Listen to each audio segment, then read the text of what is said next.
What's up, guys? Andy with VestPocket Management. I'm here with VO, What's up? also known as Vincent. I've seen Vincent do some awesome work over the last few years, growing his craft, always doing what he wants to do, which also I admire as an artist, not to be wavered by other people.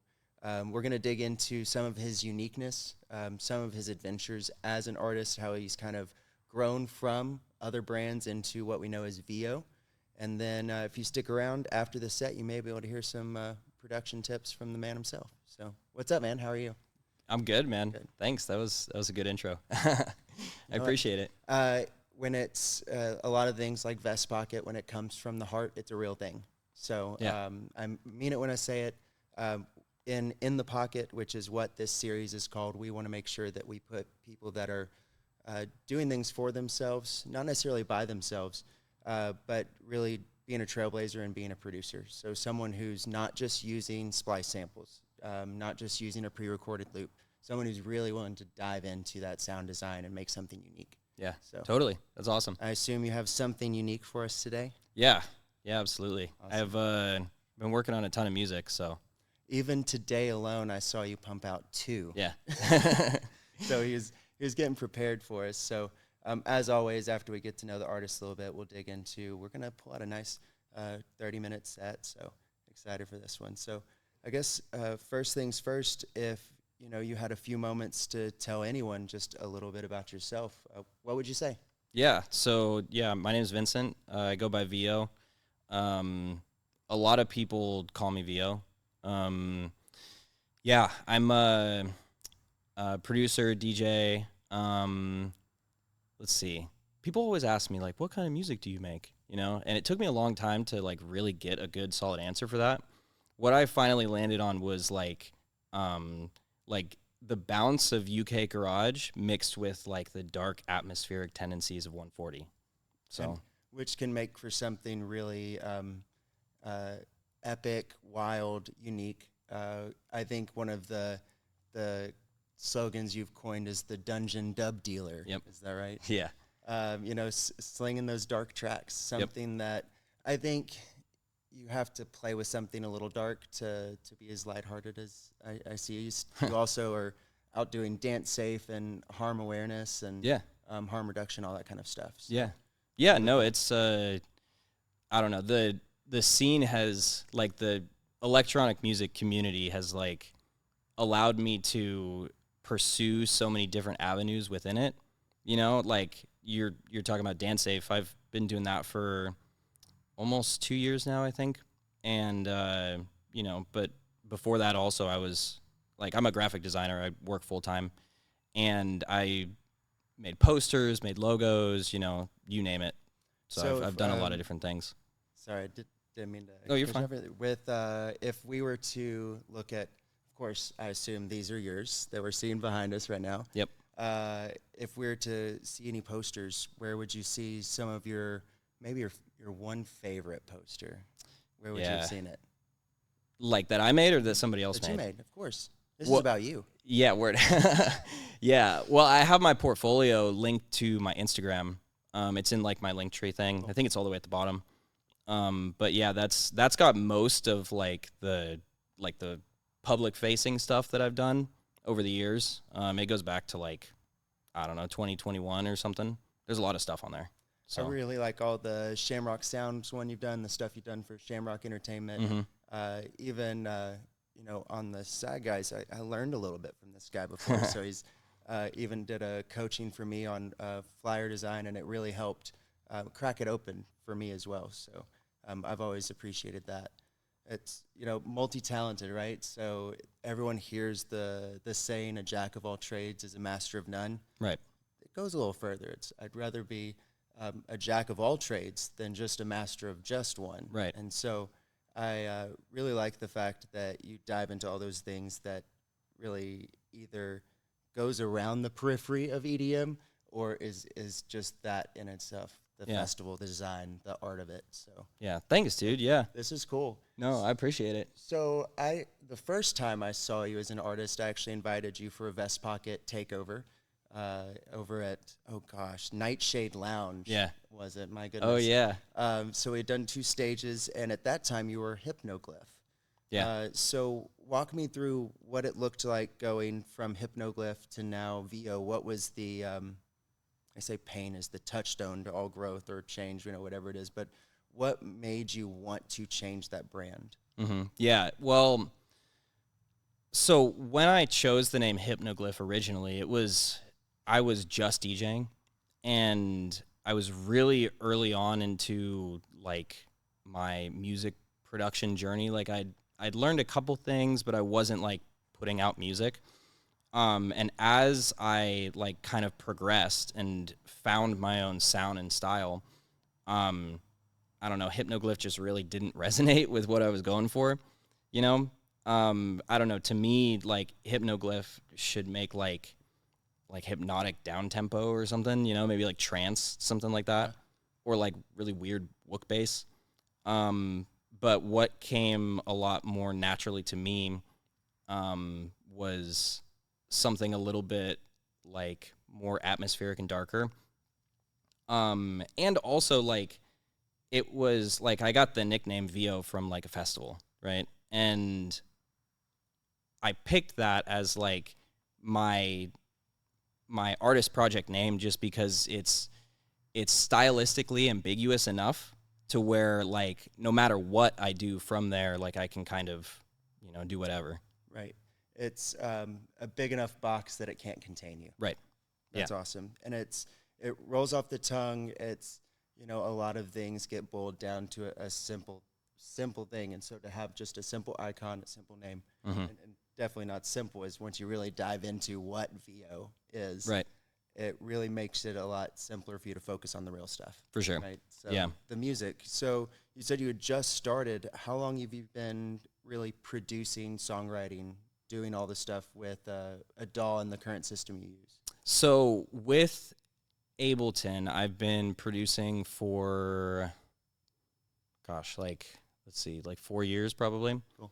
Prior to that, I messed around with FL Studio a little bit, but Ableton has been my primary.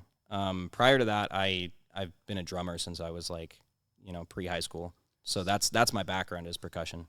Percussion is in like the rock band in your mom's garage, or you winter guard drumline? Like kit drumming. Cool. Awesome. I played in the church band. I played in like some small bands with friends. I get it. It's for me anything past one drum I just could not do. So it was a center snare, and then did a couple of punk bands way back when. Yeah, dude. And that's where you get that feel for like what that musicality is, where you can have some fun with it. So.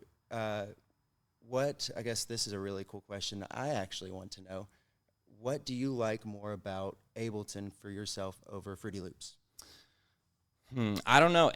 Ableton, it's whatever your preference is, right? I think that FL, it looks better visually. You open it and it's like got that little sound that happens, and it just chili pepper, whatever that thing is. Right, yeah. It's a lot more like inviting. Yeah. You open Ableton and it looks like like a terminal, Like it looks like you're about to write like code or like Sheets, like Google Sheets kind of. Sure, like a true engineering station. Yeah. Yeah, I hear you. Yeah, but once you start to I liken it a lot to like Adobe programs, right? Like, it took me a while to get the hang of, like, Photoshop, Illustrator, stuff like that. But once you know what you're looking for, like, you start to build patterns like, oh, okay, I need to adjust this level, or, like, I'm looking for this specific, like mixing tool. Like, I know exactly where to go to get that thing, and it's just pattern building, And at least from what I've seen with FL, it's a little bit more, like, there's more steps that you have to take to get to that point. But that being said, I could be wrong because Tristan from Truth, he uses FL and Vital, like pretty much exclusively is just what he said. Just those 2 items, yeah. Which is crazy, It's if you know how to wrangle it, right? Totally, yeah.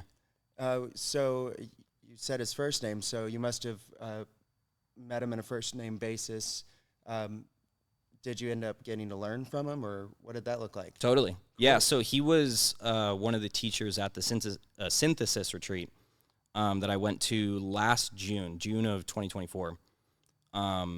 And yeah, he was one of the teachers along with Pathway, Dirty Wolves, Opulence.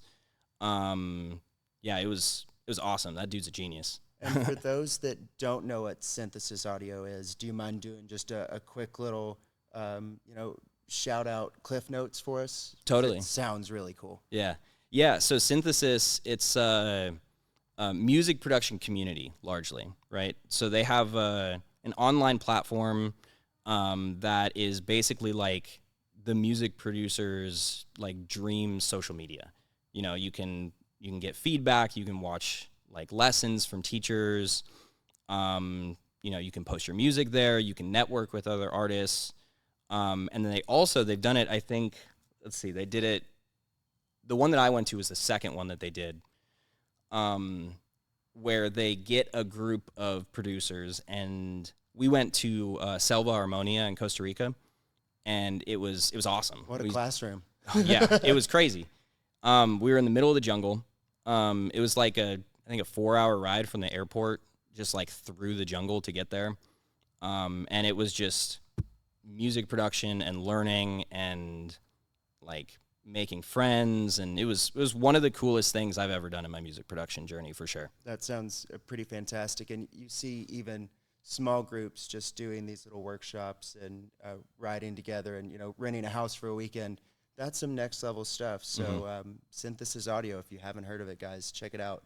It sounds like an amazing platform with some really cool content. Yeah, absolutely. And I got to learn from, great teachers in the process too. It's, for an audiophile myself, if I could even glean the littlest bit from some of those guys, be pretty cool. Yeah. So that was probably, sounds math-wise, 2.5, 3 years into your journey into really diving into production. So yeah. You felt the level up after that, didn't you? For sure. Yeah, I will say it was a little bit like trying to drink from a water hose. It was just like an onslaught of information because you're only there for a week. Sure. And it was like, all right, day one, we're going to like get into it, So it took me a little bit to like get comfortable, and also like the mild like starstruck feeling of like, holy shit, like that's truth. I've been listening to his music for forever, and yeah, no, it was awesome. It was really cool. I'm excited to see, because I believe it was the last video that I edited for you was for the Wooks of Wall Street. You had come in and did a set with us, and I was able to produce about a 30-minute set then. I loved the tracks. Some of them I already knew. Some of them I hadn't heard yet, and so really excited to hear what we got this time around. So do you have any particular release plans coming up, or what does your whole your ID schedule look like? Yeah. So I am in the process of kind of building a catalog. I want to sit on between like 20 to 24 songs that I'm like, all right, like these could be out tomorrow and I'd be happy with it.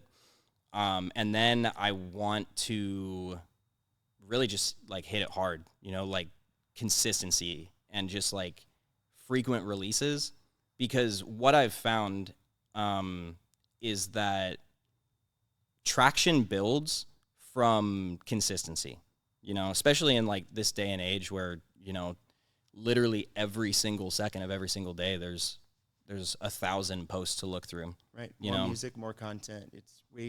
Us ourselves, we're drinking from that water hose, right? And sometimes even a fire hydrant. So right.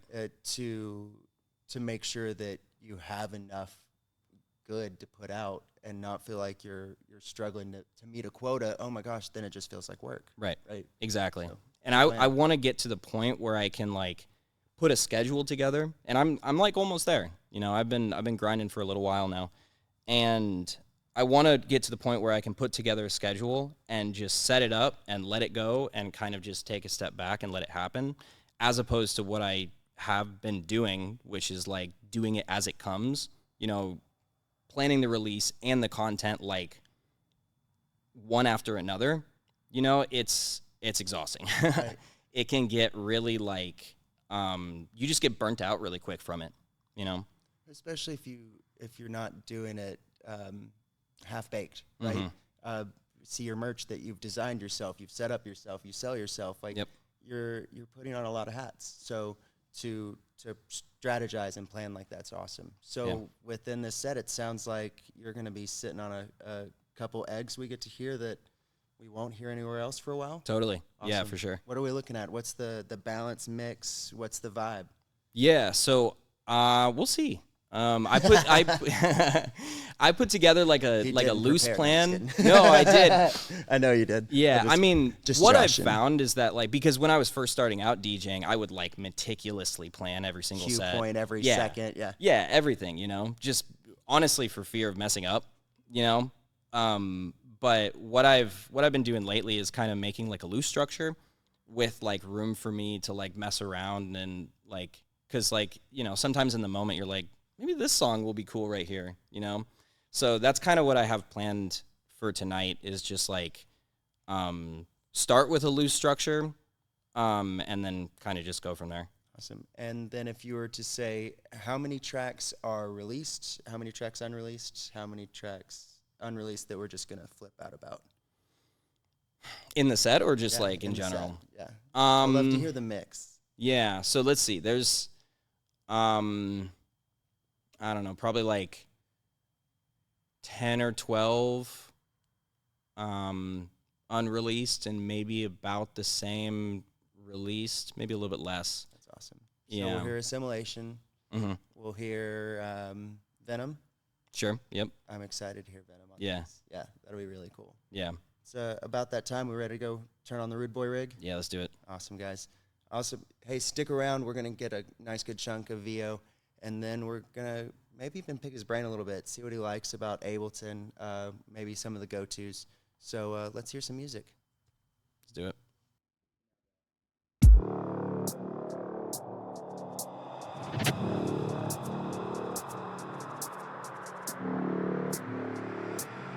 I understand, Colonel, you've been on tap for many of our sorcerer attacks.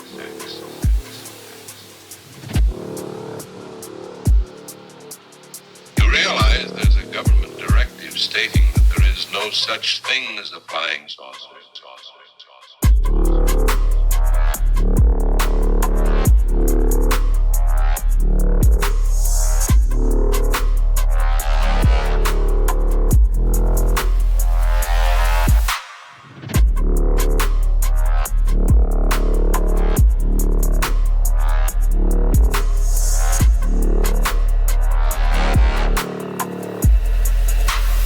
Let's get a few facts straight, shall we?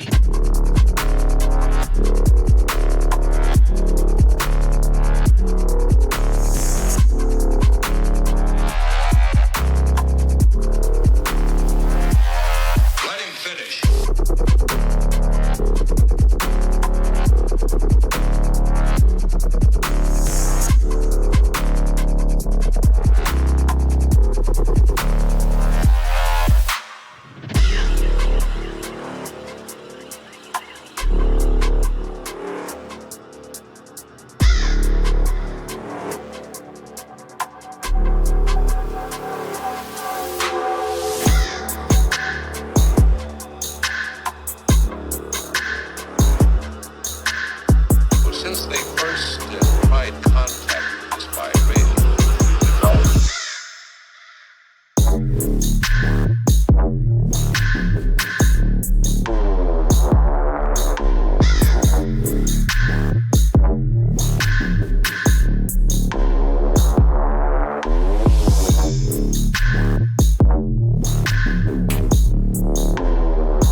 Money trees is the perfect place for shade, and that's just us.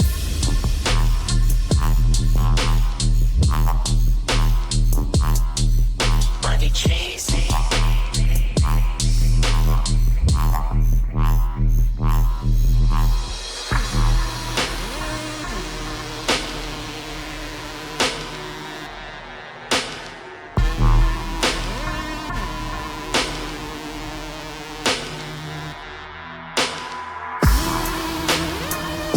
Gentlemen have been through a lot. When you find the time, I'd rather not spend the rest of this winter tied to this fucking couch!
J-Rock, you know what I'm saying? You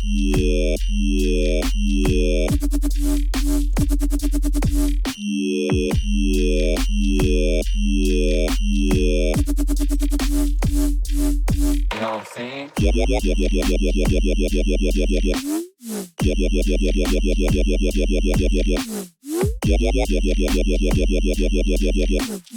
we gonna do right here is go back. Way back.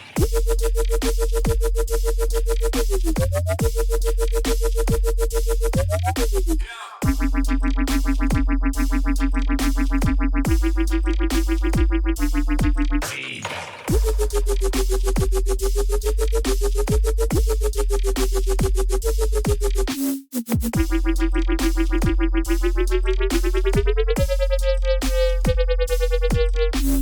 It's J-Rock. You know what I'm saying?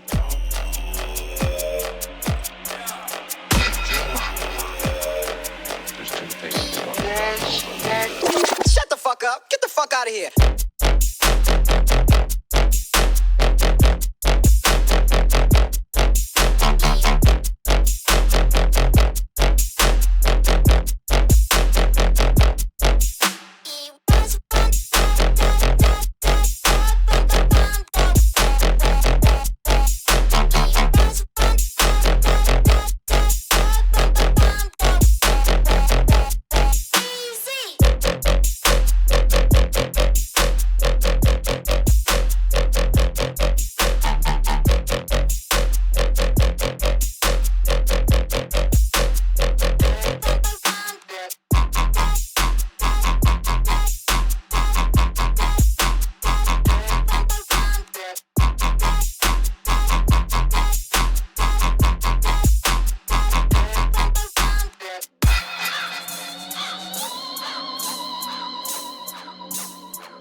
then I kicked up, I turned ghost on them, I'm gone.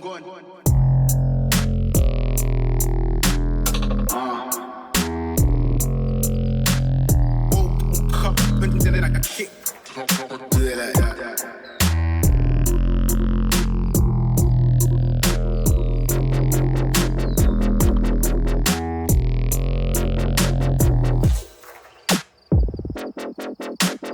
Kicks on and I'm gone. Whoa. Head missed and I dipped and shit. Bitched up on my own. Right side it came back. This lifestyle had me wrong. There's been some problems maintaining safe levels of... I don't understand half what these science types say. Aw, that's too bad. Captain here's an expert on it. You're an expert on antimatter? Yeah. I'm having trouble with... Trouble? Well, these guys are experts. Can you lend a hand, fellas? Sure we can.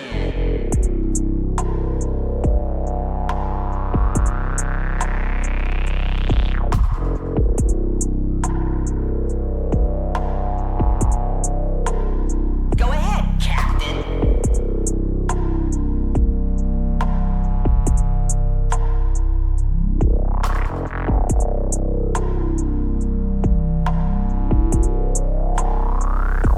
Well, according to the book Lieutenant Rigby wrote, you want to turn that knob there.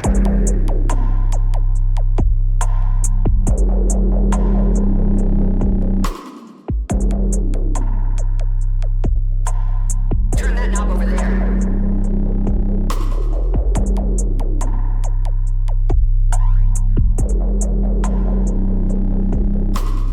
Yeah, Jimmy, you're not doing it like Captain Mordecai said.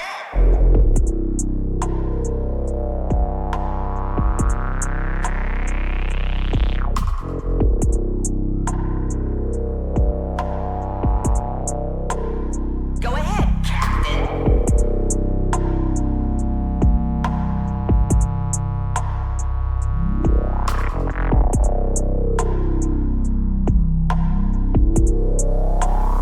You gotta do it like this.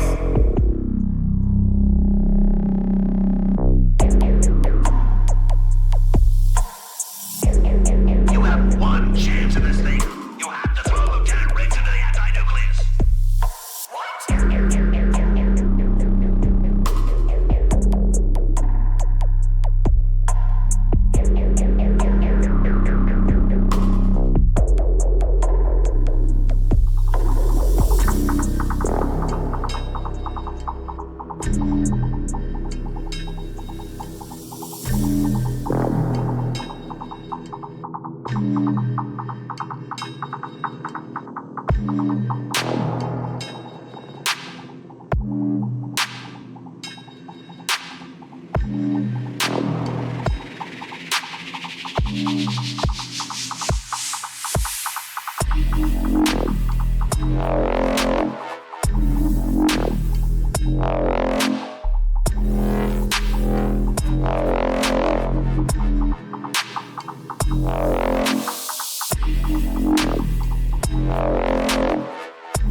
Stay in the cut on the north side. Hollow points, trigger fingers on my fucking phone. 5 demons rising out the crib. I smoke me a fat line, never gave a fuck. Grew up by the mud, pull up, then I pop the trunk. Grew up with the fucking robbers, always kept a mask on. Motherfuckers gon' die if we keep the mask off. Suicide when I ride, bitch. Scarecrow to walk the shadow.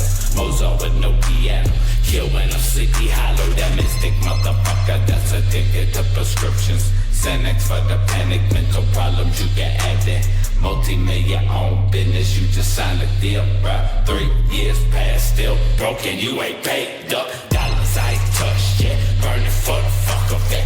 Infamous lunatic, you just up it. Cut the with the death wish, raised with the savage live. Straight out the death pit to keep alive the triple six.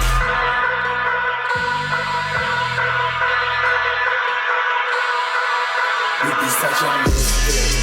Hollywood, Babylon, can't resist it. Fuck a cop, bitch, I'm fucking up the kid blitz.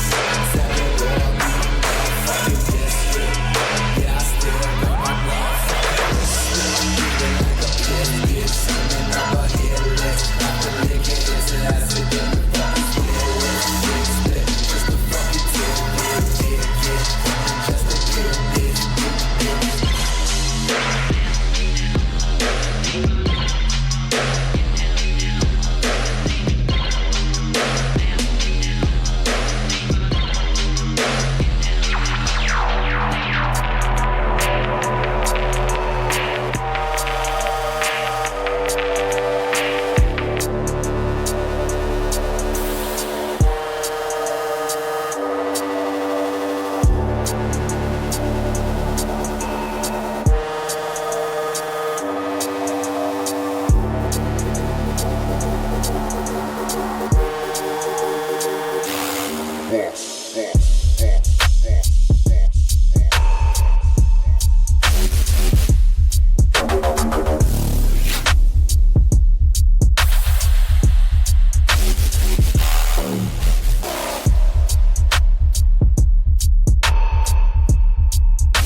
All right, guys, we just got done with that set, and I'm impressed every time. I really do understand where you're getting for your vibe, where you're heading as a brand. It is something that's dark, but at the same time, dark doesn't always have to be dark for the sake of being dark, right? It's always just an outlet, and I really liked. I think we paired well. Set a good set and setting. Hope you all enjoyed what it looked like, and even the projector was dancing to your set too, so you'll get to see that. Cool. Really fun. For, I guess, the big questions that I have, I really enjoyed the Suicide Boys flip. That was fun. It got us going. I wish the people on screen could hear it, but we also found the resonant frequency of the garage door. So there was a song or two that just made that thing ring. And so that was just one of the things you just can't find, unless you're there. Right, totally. So it was pretty cool. From what you've learned, I guess it's really been a wild last 9 months, really, finding your sound, knowing what you're doing. The Annie minor flip was really cool, too. What has made you found your most unique sound? Like, where have you, if you're having a writer's block or you're having an issue, like finding something, where have you found that most creative outlet, I guess is the best way to put it? Yeah, honestly, just, like, listening to music, seems very simple, obvious answer, but like, yeah, like, I don't know. I love EPROM. I love Mythum. Just like really like industrial, like gritty sound design. Shades, EPROM and Alex Perez, one of my all-time favorite groups. Yeah, just like if I want to try to get inspired by something, I'll go listen to those songs and try to see if I can recreate the sound design in there. Sure. Sometimes I'm successful, sometimes I'm way off. But yeah, really that, and also just like building drum patterns, just staying in Ableton, like what I'm trying to get in the routine of right now is doing something every single day, even if it's like 20 minutes, and it doesn't even necessarily need to be like song building. Just like rework my EPK, like do some marketing work, make like, content to go along with releases, like just something related to my project every single day just to build that consistency. I think that's a great thing to do as well. And I've even, for some of the artists that I work with, I just tell them like, dude, just try and do a 4-bar loop. You don't even have to build a whole song like that. Sometimes that just seems daunting in and of itself. Right. So just to be creative in some way, it's keeping those synapses alive. There is brain science to this. You have to be exposed to it to speak the same language. Yeah. So that's a great answer, and how I really try to look at it as well.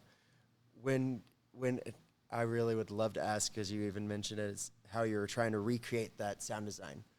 Let's say you heard a sound and kind of walk me through, the sound you hear, and then what's the first step you go to? How do you attempt to recreate a sound?